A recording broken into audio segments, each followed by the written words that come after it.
Hey everybody, Kyle Gillette here. Welcome to another episode of the Hey Bellingham podcast. We are again excited for our guest today, who is Erin Cohen at Personal Touch Travel Design. And today we're going to be talking about travel, not just experiencing the fun of Bellingham, but going beyond and what that is and how to go about it and some of the secrets and the insights that Erin has for us. She's a travel advisor and she does own Personal Touch Travel Design. She curates and designs vacations with luxury experiences for couples, friends, multiple generation families, groups, and solo travelers, giving them permission to indulge that results in memories they will cherish forever and bonds built that will continue long into the future. That sounds like some good stuff to me. She brings her exceptional gift for personal touch and her extensive network of insider connections to the planning process so that she can deliver an itinerary that wows, delights, and anticipates every need so that it is seamless and stress-free. Her clients get to experience a vacation that is effortless, fun, exciting, indulgent, and perfectly catered to their needs and desires. So if I'm getting ready to go on a trip that needs that level of detail, that level of touch, I am definitely excited to talk to Erin about it. And I'm excited to have you guys learn about Erin and join me and Chung to chat with her about her business and her experiences, both with Bellingham and beyond. So please welcome with me, Erin Cohen, to the Hey Bellingham podcast. All right, Erin, welcome. Thanks for joining me on this podcast. Appreciate it. Thank you so much for inviting me. I'm really excited to be here. Awesome. So we kind of met slash exchanged business cards at a Ferndale Chamber event. And it was one of those just meet as many people as fast as possible as I could so that I could continue to have conversations with them. And I'm really glad I got to do that with you because now we get to learn the wisdom from a veteran travel person and agent. And that's wonderful. So tell us about what got you started? What got you started with this whole world, this fantastic world of travel? Sure, sure. Well, we moved to the Pacific Northwest to Washington State in November of 2020. Prior to coming here, I was a realtor, and I knew that when I moved here, I absolutely wasn't going to do that again for a variety of reasons. So I took about 6 months to figure out what I wanted to do, but I knew that I wanted to have my own business again because I'm a serial entrepreneur. And I needed to have a business that was going to be able to be portable so I could do it wherever we decided to live or play. One that I would be able to work with anybody I knew in the United States because I didn't know anybody here at all at that point, and we were in the pandemic, so I wasn't meeting anybody.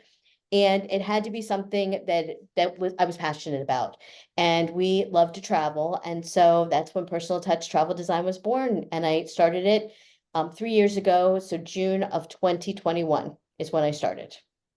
After talking to you a couple weeks ago and, inviting you to the show, I was thinking about, could I have been a travel agent? Would that have been fun for me? And I do like to travel, but not maybe, I don't know. I don't know if I have the passion for it. What do you think it is about travel that fits you versus somebody else? Like, what is it that's unique about your role and how you do that? Well, our family we've been big travelers, and we decided many years ago that instead of giving things to each other, we wanted to have experiences. So that's kind of Mm. how we raised our kids, and our kids still feel that way. And so traveling is just our thing. We love to go, we love to experience new places, experience new cultures. And I think we've done it even more since we've moved here because we're empty nesters and we've just had opportunities. And especially being in the travel business, I'm afforded different opportunities. And so it's just been so wonderful to be able to go to different countries, even within the United States, to explore new places and to learn about new people and new things. And we just love it. So do you do TikTok at all? Is TikTok something I you, don't TikTok at all. okay. I've never am on it. Oh, that's fine. Do you do YouTube though? I do YouTube on occasion. Okay, so I think I've seen this on both networks or whatever, and the guy is from England or wherever. I don't know where he's from exactly, but he's clearly not from the US because he's got that accent. Uh, And he's talking about how people from the United Kingdom talk crap about Americans because we don't travel. We're not well traveled, is what he mhm. says. And then he's like, no, you're wrong because they are well traveled. They just are well traveled in their own country and maybe beyond, but in their own country because from state to state doesn't take 45 minutes like it does in the UK. Right. And it's really interesting how in our own country, there is just hundreds and hundreds and hundreds of places that we can visit. What's been your experience with your own local travel, local meaning this country? Well, it's really funny because I think the pandemic brought that out in so many people because people still wanted to go places. They were not comfortable necessarily getting on airplanes. It was hard to get into other countries a few years ago. So I think that's when so many people learned to appreciate our national parks, which are, great places to be able to go. So many of the historical cities that we just sort of take for granted. How many people go to Washington, D.C. or Philadelphia or Boston, which have wonderful places to go and visit. So that's something that I think a lot more people started doing, started visiting our country. But the difference between us and Europe is we don't get the vacation time that Europeans get. They get 4 weeks every year. A lot of people here only get 1 or 2 weeks. And so if you're going to plan a trip, you really have to have that time to do it. But the United States offers so much. And for people who don't want to travel abroad, don't have a passport, have less time, there is a lot to do here. Oh, there's plenty. I mean, just in the state of Oh Washington. my gosh, absolutely. And I'm actually doing this, well, I will be doing with my daughter, we're going to go to Oregon because I've lived here for 3.5 years, but I've never been to Oregon. Oh, wow. Yeah. And, and it's one of those places I'm like, something, I'm going to take 5 days, it's not that far, and do a road trip and see one more place in this country. So speaking of Washington, when you came to this state and then you chose Bellingham, how long have you been here now? 3.5 years. Okay, so you're still kind of new. I'm 10, so I'm a little bit more time here, but something really drew you in, and you have an eye for travel, an eye for that might be different than other people. So you might have noticed things that people that currently live in Bellingham haven't noticed, or maybe they kind of forgot about. Can you talk to us a little bit about what is it about this area, Whatcom County, let's call it, that really attracted you and continues to pull you in and keep you here? Well, I think it's beautiful. I think that that's one of the things, the fact that we can see mountains and we can see water. Every time I go down to Bellingham Bay, which is one of my favorite places to take my dog for a walk, and especially, in the summer when the beautiful flowers are out and it's sunny and the water and the boats, I'm just like, what a beautiful place to live in. So I love that. Even the winters are not horrible here, but the thing I love about the summers, I always grew up in the East Coast and moved here from the East Coast, and I never realized there was a place where you could really enjoy summer. 75 degrees, no humidity, sunny, light until 10:30 at night. I mean, how can you beat that? So if you can get from November to February, the rest of the year, I think is usually pretty wonderful. So I tell people it's just so beautiful here. It's a lot more laid back than what I'm used to. And it's a great place to live. My parents came into town 2 weeks ago, and they visited. They come like once a year ish. They're from California, and so they fly up and hang out with us for 4 days roughly. And typically when they come, we're just like, well, we'll hang out and we'll do stuff. And we do. We hang out, we do stuff, we go for a hike, we play cards, we do all kinds of things. But this time I was like, let's make an itinerary. Let's have a Yeah. plan. So my wife and I sat down, we came up with a plan. And one of the plans was to do a local hike. And Uh-huh. so we live in Linden, and so to go to do some of the hikes on Baker or some of the hikes in the Chuckanuts, Yeah. it's a bit of a drive. Yeah. And we'd already done a lot of driving because we went up to Vancouver and checked out the aquarium there. And Yeah. so I'm like, let's do something simple. And so my wife does a lot of research, and she found this Maple Falls hike. Unbelievable. Like Yeah. it's like you're talking about. We went in there and it's just like this temperate jungle.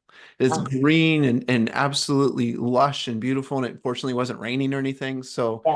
there's those types of gems out here that are a lot of fun to enjoy. The outdoors, it's great. And you can be outdoors for the most part 12 months a year. Yeah. In so many places, in the winter, our winters are not bad. We get a few days of snow that are kind of miserable, but even when it's raining, most of the days are not a washout. It's just kind of misty. And I mean, I have a dog, so I've got a dog. I'm outside every day walking her, almost 3 miles a day, rain, sleet, no matter what it is. But you can do that 12 months a year here. And I mean, it's just a really pretty place to live. So if you were going to talk to somebody about in your intro, I talked about the epic adventures and the special touch you put on them and all that. If you're going to talk to people about not how you do it, we'll get into that, but just a fantastic adventure that you've had other people go on, where you've designed something for them. They had just this fantastic adventure. Can you tell us a couple stories about those journeys that they got to go on and the process of it? Sure, sure. Well, some of the groups of people that I love to work with are multi-generational families. So it's either that a parent is taking their child that's in high school or maybe older, or grandparents, parents, and grandchildren, or just grandparents and grandchildren. So last summer, one of my clients wanted to take her daughter on a high school trip or trip for graduation, high school graduation. So they spent 2 weeks in Spain, just the two of them. They went, they had private tours. They went to, I think, 4 different places in Spain. They had the most wonderful time. Not only did they have a wonderful time exploring Spain, but that the memories that they built together, the time that they spent, they're going to be able to discuss this for the rest of their lives. And that special bond that they got right before she left to go away to college, because she Mm. went far away to college, just absolutely wonderful. And then I had another last year, I had a grandmother that took her adult granddaughter to Turkey. And just to be able to spend that time with her adult granddaughter, going to another country, having those wonderful experiences, there's just something about that. Spending, getting away and seeing somebody on a totally different level in a totally different environment and just learning about each other. That's amazing. It really is. We took my kids to Mexico last spring break, and it wasn't one of those like go play on the beach type trips. It was much more of a service trip. Mhm.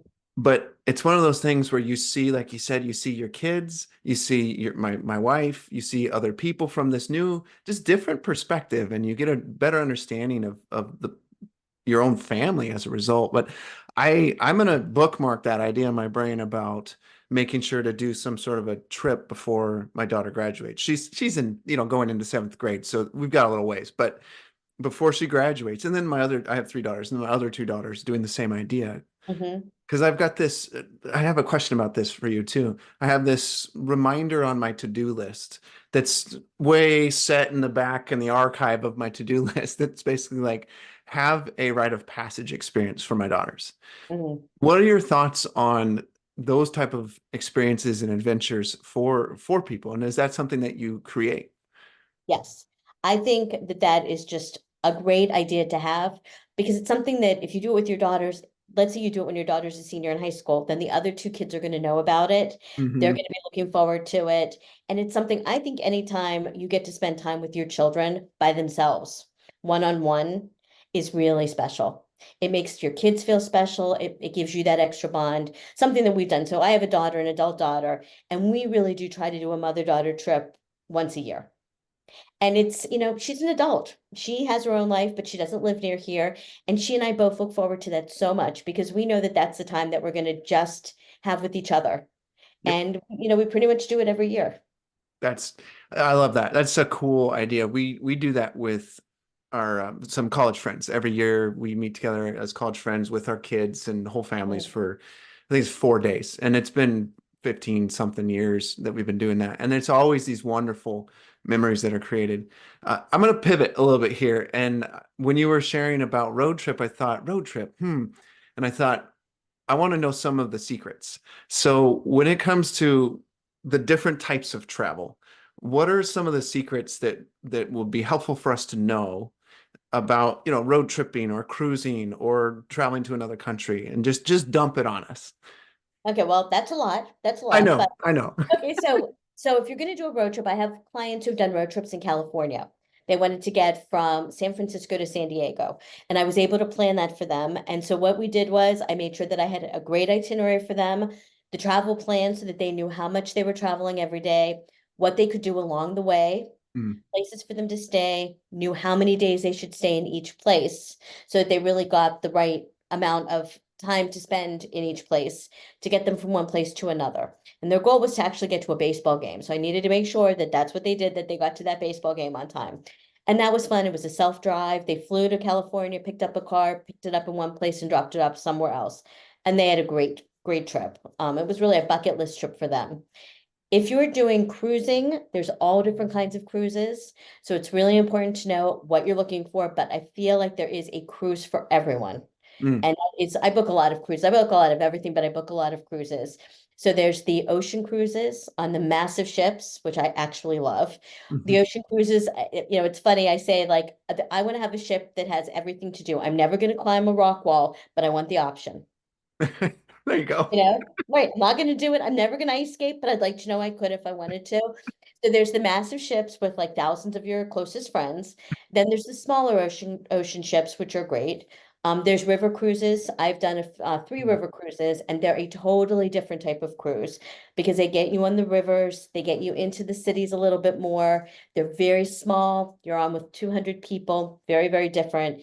There's expedition cruising, which takes you to really great places like Antarctica, where you're taking zodiacs. You're getting off the cruise ship and you're taking zodiacs to go to Antarctica. Amazing, amazing. And then if you're going abroad, completely different animal altogether. There are so many places to go. You need to decide if you want to hit one place and really stay there the whole time, or if you want to go to a few different places while you're there. Because as you and I were talking about a few minutes ago, it's easy if you're going to Europe, it's really easy to get to different places. Train systems are great. You can take flights. Sometimes you can take boats. So it's just when I speak to someone, I really have a conversation with them to see exactly what they're looking for, what they want to get out of their vacation. And that's kind of how we proceed to figure out what they should do.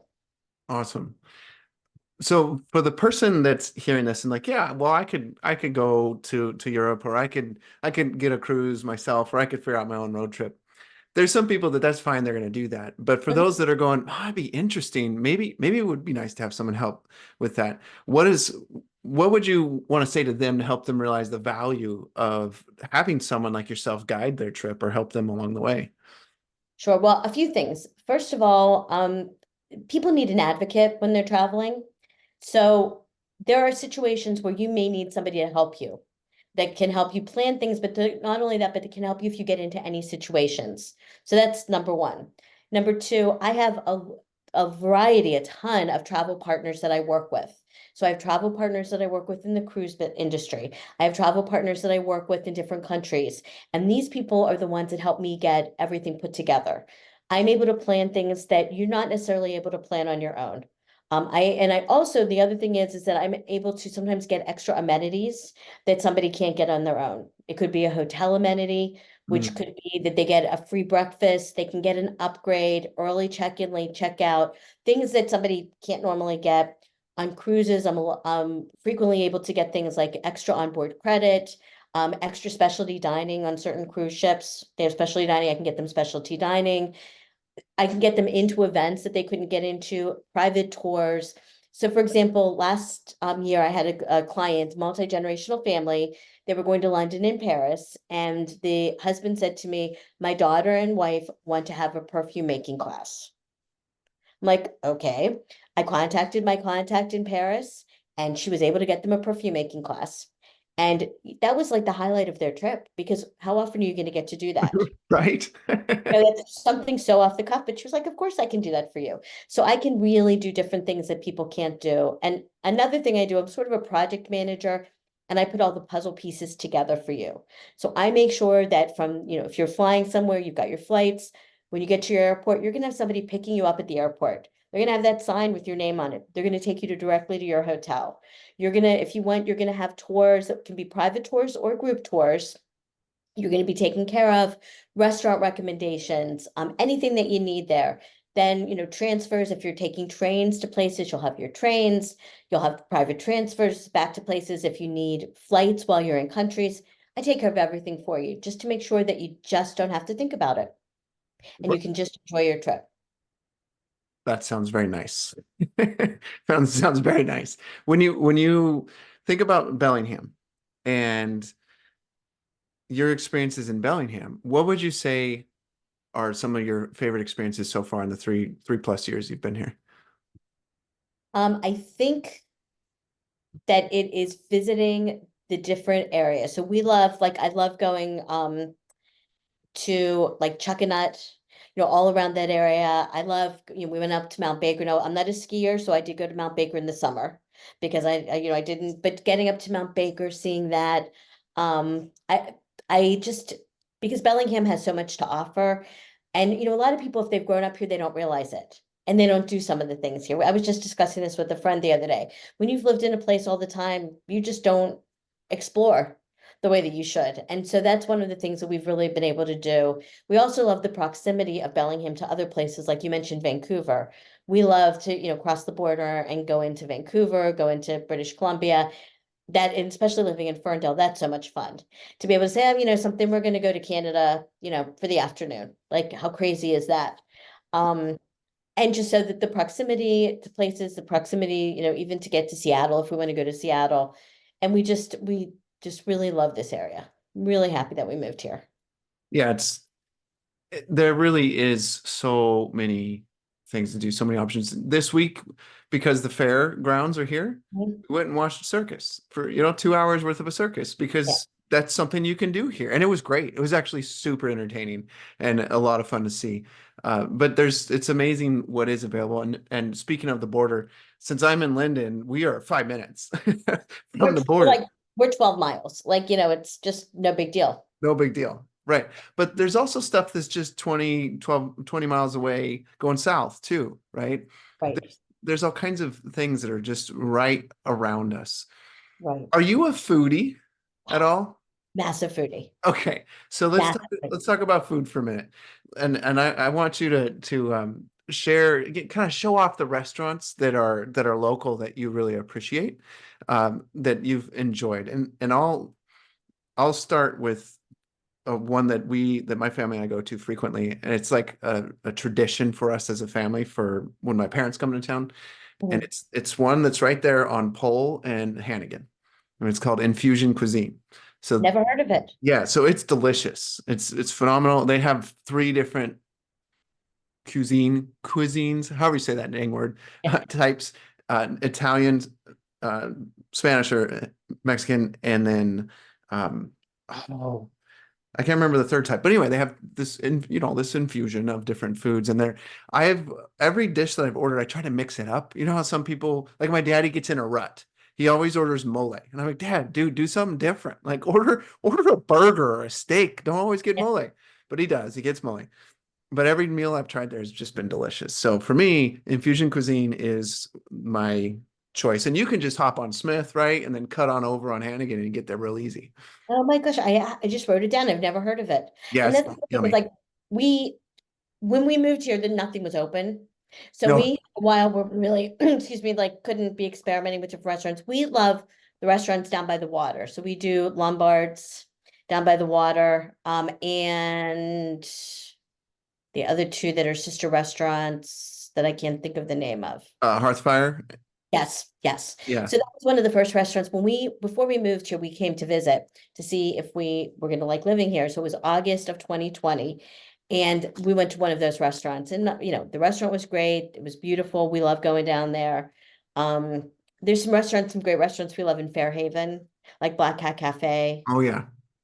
um, some downtown that we like, Storia Cucina. I love, which is an Italian restaurant downtown. Okay. Yeah. Um, I think what else? Yeah, there's just lots of good restaurants. It just sort of depends on the kind of food that you're interested in. And you can find a lot of different kind of food here. Yeah, for But sure. For sure. There's a ridiculous amount of variety. There's like, if you can think of it, it's available to you to eat. And right, even in a small town slash county that we have here, there's still a ton of variety. Because what I constantly hear about people that live in big cities is they love the food. That's almost always the first comment I hear about people that enjoy living in a big city. And when I drive through a big city, I'm like, I am so glad I don't live anywhere near this. yeah. So they can have all their variety of restaurants because we've got enough here. We're just fine. But that it's like this, what is it? 100,000 people live in Bellingham, and then the rest of the county is probably maybe another 80,000 or Yeah. 60,000. Even in that area, we have wonderful variety in that regard. And then you get to the beer. And that's a whole other story. Every place is a brewery here. It's amazing. It's It's amazing. So where you were from originally, was there a lot of breweries as well, or is that different here? It's different here. So we are from Pennsylvania originally, but then we lived before we moved here, we lived for 20 years in Raleigh, North Carolina. Okay. So not nearly as many breweries as there are here, Yeah. at least not per capita. There's a lot of breweries per person here, There are. which is sort of funny, but yeah. So yeah, that's fun. Yeah, I mean, yeah, all of that's good. And so my interest, the thing about beer for me is people love IPAs out here. Mhm. Are you an IPA gal or I actually like IPAs. you do? Okay. I Yeah, need that IBU number to be low or whatever the heck the acronym is. I need that number to be low. I'm more of a lager with not a lot of yeah, not a no, I lot of- like an IPA. yeah, interesting. Yeah. It's funny. It's amazing the different tastes and types and flavors of that people like and what people don't like. And there's really no it doesn't matter, but it's interesting how some people really resist this one thing and then they don't resist this thing. I find that always fascinating when I'm interacting with my friends or my wife and I'm like, you don't like that? How come you don't like it? What's going on here? Yeah. And it's funny because just even living in Ferndale, the amount of breweries that are in Ferndale, It's true. it's just amazing, just on Main Street. It's funny. Yeah, and they opened a new one here on the guide. It's a second location. I can't remember which brewery it is, but they opened a second location. Maybe it's like an overflow taps or something. I can't remember. I think it's the one where you get to just select the beer yourself and there's It's a like bunch. on the wall. Yeah. Yeah, Yeah. they have one here in Ferndale. I think there's one here too now, Yeah. which I think is a really cool concept because then you Mhm. just get to explore and have your own fun with drinking whatever types you want to try, and I think that's pretty fun. Yeah. Yeah. Yeah, it's a fun food and beer scene around here. Yeah, for sure. So when it comes to your services and how you serve your clients, can you give us just a little bit of a rundown of what it would be like to connect with you and then start working with you and then experience your services, experience the trip. Just give us a rundown of what that's like so people know what to expect if they were to reach out to you. Sure, sure. So I have an initial conversation with everybody because I want to make sure that we discuss everything we could possibly discuss to get everything started. I ask them a variety of questions just so that I'm sure that I can put a trip together for them. I explain my services to them, so I'm sure that they want to work with me because I don't want to work with someone who doesn't want to work with me, doesn't understand my services. That's not fun because my business is really fun. Right. And once I do have a research and design fee, and we discuss that. Once they pay the research and design fee, I start working with them. Depends on what the trip is. If it is something, if they're going abroad, then typically I will work with somebody who is more on site, a management coordinator, DMC, that is somebody that has all the contacts in that country. Usually I will contact that person, give them all of the information. Within a week or so, they come back with an itinerary for me. I present it back to my client, and I tell my clients that we work that itinerary until it's perfect. It's Mm, their vacation, not mine. And if they look at that itinerary and they're like, don't love that hotel, don't love that tour, you need to be honest with me because I will work this until this is an itinerary you are thrilled with. So we go back and forth until we get that taken care of. Once they love it, and we're ready to make deposit, we go and make the deposit. And throughout this whole time, I'm working with them on plane reservations, anything else that we need to add into there. And then from the time between initial deposit and final payment, I'm sort of keeping in touch with them. It's kind of like planning a wedding. There's a lot to do at the beginning, a lot to do at the end, and sometimes there may not be a lot to do in the middle, but I will right. keep up in touch with them as we get closer. Make sure that I have their itinerary ready for them. I give everybody an itinerary app that's on their phone so that they can go right to their phone and find everything. I also give them a hard copy of everything, get them a bunch of stuff before they're ready to go in hard copy so that just in case they don't have their phone with them, the phone dies, they don't have internet. And I make sure we go through everything, they understand everything that they're gonna do. And then once, we have our last conversation before they go. Once they go, I always have emergency phone numbers for them, either my number, the number of the person on site for them. And if they have any issues, they can always get in touch with us. They go, they hopefully have a wonderful trip and they come back. Awesome. Seems there's a lot going on there, but at the same time, it seems pretty straightforward and simple. Like, It is. I mean, there is a lot going on. I kind of streamlined it, but and sometimes it takes, months to get the itinerary together. Hopefully not. But on occasion it can take a while to make sure that we have all the pieces put together. But as I said before, I'm a project manager, and part of my job is to put all the puzzle pieces together to yeah, make sure that they're not left anywhere without having a transfer, or that, they know exactly what they're doing every day, and that they feel comfortable, confident, and they really feel like they can relax when they go away and enjoy their trip. awesome. So one more logistics question for you. For a trip that's, kind of a medium complicated, let's say, right? Not a real simple trip or not super complicated trip, but a medium complicated. How much lead time do you need to make sure that you can serve them as best as possible? So someone doesn't dump something on you and it's like, I can't do this in time. Right. Well, I'm going to say as much time as possible. Sure. However, it depends.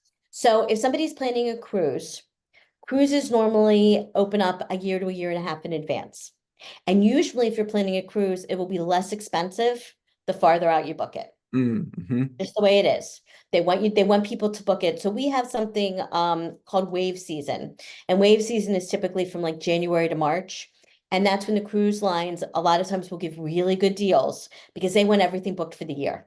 Mm, So if you can, and I do a lot of cruise work in January. If you can book that cruise in January for the rest of the year, or even for the year after, you're probably going to get better rates. mm, In addition to that, you're going to get your choice of the cruise and your choice of the cabin because there'll be more availability. If somebody's looking to go, let's say to Europe, it depends on the time of year they're planning to go. The way things have been post-pandemic, a lot of times things are really getting booked, like Italy. Everybody wants to go to Italy. So there are some companies that will stop booking Italy a couple of months out because they can't, there's no availability. mm. So the further out you can book something, the better. Typically your prices are better and your availability is better. So make that commitment, put it on your dang calendar, Right. and just Right, right. make the You know, I commitment. can I can do last minute things. Just even today, I've had two people that have gotten in touch with me today. One that wants to travel within the next 5 weeks, Hmm. and one that wants to travel within the next 3 months. We will make it happen. I actually just did book somebody this spring who contacted me, and he wanted to go somewhere literally a week and a half later, and a week and a half later he was there. It was Knocked it out. amazing. It shocked me. It shocked me, but something, he was ready to make a quick decision. He knew where he wanted to go. His passport was ready to go. He knew where he wanted to go, and I found the perfect trip for him. He had the greatest time ever, and he got it done. Awesome. So where should people go to connect with you? And then do you have any sort of special offer you'd like to give to our audience? Sure. So the best way to reach me is you can go to my website, which is personaltouchtraveldesign.com. On there, you can go and you can see there's like a contact me button. It's a place where you can make an appointment with me to have a consultation. And I am offering your listeners 50% off of my research and design fee through the end of the year. So if they tell me that they listened to your podcast and that's how they found me, I will be happy to do that. Awesome. That's fantastic. Well, thank you so much, Erin. I appreciate the time to connect with you and learn about your business and learn about your travel experiences and what it's like to have a good travel experience. So after listening to this episode, please make sure to reach out to Erin and learn more about what she's up to and how she can help you have a vacation of your lifetime, have a fantastic stress-free time in the process. So thank you to our listeners for listening to another episode of the Hey Bellingham podcast. Please do like, subscribe, comment, and make this show known. Get the word spread. Thanks again. Thank you.